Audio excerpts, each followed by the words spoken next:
Sigue generando mucha polémica la colecta que está realizando Santiago Maratea para ayudar al Club Atlético Independiente. ¿Por qué? Porque el fideicomiso ahora está en la lupa de la Inspección General de Justicia, ya que el mismo está inscrito en la provincia de Neuquén y no en Buenos Aires, donde está radicada la razón social del Club Atlético Independiente. Además de que la AFIP está siguiendo los pasos de los aportantes. Vamos a hablar con el doctor Federico De Luca, que es experto en estos temas. El doctor De Luca nos está escuchando. Buen día. Hola, buen día. ¿Cómo andan, Guillermo? Bien. ¿Por qué despierta sospechas el hecho de que se haya inscrito en la provincia de Neuquén?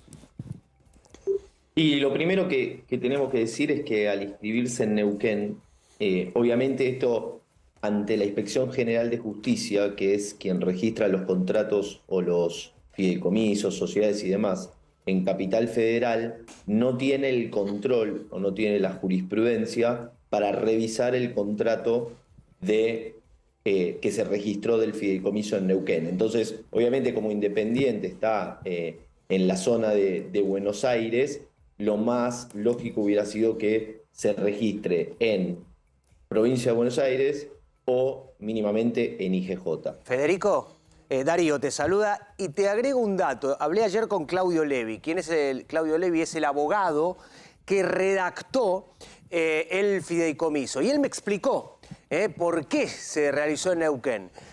Primero me dijo que por una cuestión de celeridad, que en la ciudad de Buenos Aires o en la provincia de Buenos Aires tardás un mes en hacer ese fideicomiso. Y en Neuquén es mucho más amigable y más rápido realizar el trámite. Y después, que el primer aportante es justamente una peña independiente en Neuquén. Y que al registrarlo allá, esto te pregunto, acaba la pregunta, Fede, no tiene que dar ningún tipo de explicación al IGJ. ¿Esto es así? Correcto. Por esto que decía antes, IGJ solo tiene jurisprudencia sobre todas las firmas que se hagan en la capital federal. Todo lo que se firme en otra jurisdicción, como por ejemplo en este caso Neuquén, cae dentro de lo que sería la Inspección General de Justicia o el organismo de Contralor de la provincia de Neuquén. Claro, y te pregunto por el famoso tema del 5%, porque esto también me lo confirmaron, que está redactado y firmado en el contrato, que Maratea se lleva el 5% de lo recaudado, entiendo que de las ganancias, ¿no? Obviamente es 5% más gastos, más gastos, contador, abogado, escribano y... Sí, ya se recaudaron 30 millones. Ya se recaudaron... para Maratea, digo, 600 en total. 630 millones de pesos. Y 30 para Maratea, van. Claro, aproximadamente. Digo, ¿esto es normal, el porcentaje, o es un porcentaje muy elevado para un fideicomiso?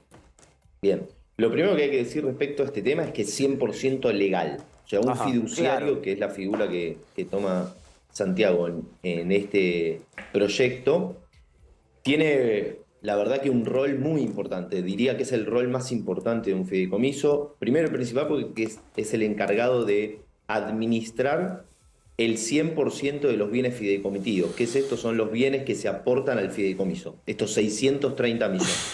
Y segundo, porque tiene una responsabilidad penal y legal por el manejo de esos fondos. Es decir, que si él manejara fraudulentamente y eso se probara estos fondos, él tiene una responsabilidad legal y penal. A ver, por lo tanto, los fiduciarios cobran, y es normal que cobren un honorario por manejar un fideicomiso. Está bien. Y ese no, pero quiero que me conteste la pregunta. Pero el 5%, ¿es un porcentaje que habitualmente cobra un fiduciario o el porcentaje es menor en líneas generales? No, es un porcentaje que está acorde a la función que él está tomando. Está bien, yo quería decir, en favor de Santiago Maratea no hay antecedentes de que haya habido algún tipo de maniobra o algo, al contrario. De hecho, cuando terminaba él de hacer sus colectas, Guille, él decía, lo transparentaba todo. Sí, y ahora voy a hacer una colecta para mí. Exacto. Y pondero además que fue el único que en medio de todo el bolón que tiene Independiente se puso al hombro y dijo, bueno, yo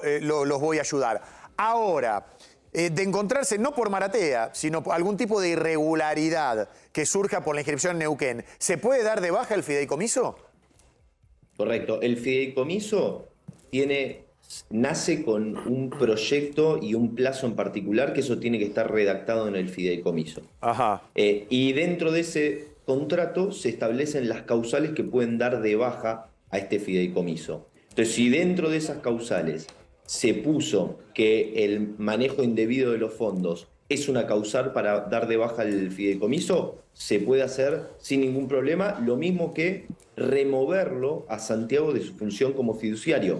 Se pueden juntar las partes del fideicomiso y si tienen una, obviamente, causa justa que tiene que estar redactada dentro del contrato que se firmó en el fideicomiso y se esté probado, se lo puede remover de su función a Santiago y nombrar a otro fiduciario. Bueno, Federico, muy claro, ¿eh? Muchas gracias por tu aporte valioso para entender un poquito más esto del fideicomiso independiente. Te doy una línea. Dale, cerralo. Guille. Chau, hasta luego.